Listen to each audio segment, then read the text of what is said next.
Now, the White House says U.S. President Donald Trump will press his Chinese counterpart Xi Jinping on Iran when the two meet in Beijing this week.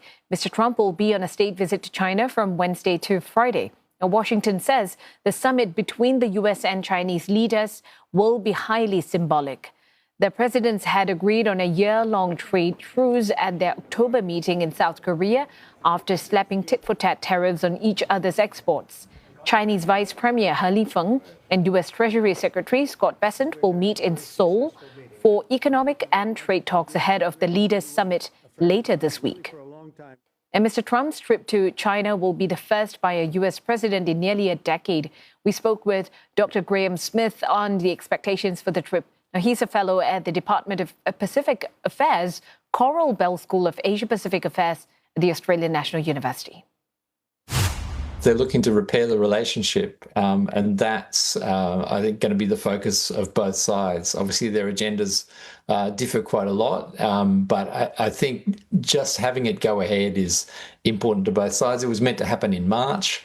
It's been delayed until this week, and all the signals are it will go ahead, but you never know. Yeah, this trip is happening at a time where there are still strains on both sides, U.S. and China relations, and over trade, technology and security. What would each side really realistically hope to achieve from this meeting? Yeah, I think both sides have, their high ask level. I mean, on the Chinese side, they would be very much hoping to hear something about the US reducing its arms sales to Taiwan. On the US side, I think they would love to see some movement in buying Boeing jets, certainly on soybeans, fentanyl. The US list is probably a little bit longer, but I think if there's movement on soybeans and the airplanes and possibly some reduction of the tech restrictions, then both sides will be fairly happy.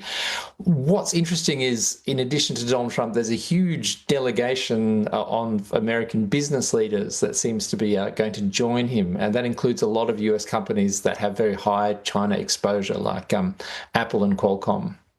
Right, and perhaps from what you've just mentioned, are we likely looking at small confidence-building measures and stabilization efforts rather than any major breakthrough agreements? Yeah, I think that is what both sides would be hoping for. Obviously, this all happens in the shadow of the closing of the Straits of Hormuz. China would be very hopeful that the US is going to stop blockading Iranian ports and move forward on this. China oddly isn't in the worst position in terms of the fuel crisis compared to many other regions. They were in some ways prepared for this, and they've moved onto renewables in many sectors. But they're still super keen for it to be reopened. And it was notable that the Iranian foreign minister has literally just left town ahead of the Trump delegation. And I'm sure he had a word in Chinese ears about, look, see what you can do to bring Trump around, flatter him, massage him, do whatever you need to do to bring this conflict to an end. Mm. And speaking of that, the Iran conflict has become a major geopolitical concern as is today. And how important is China's relationship with Tehran in really shaping the discussions between the two leaders? Yeah, it's an interesting one.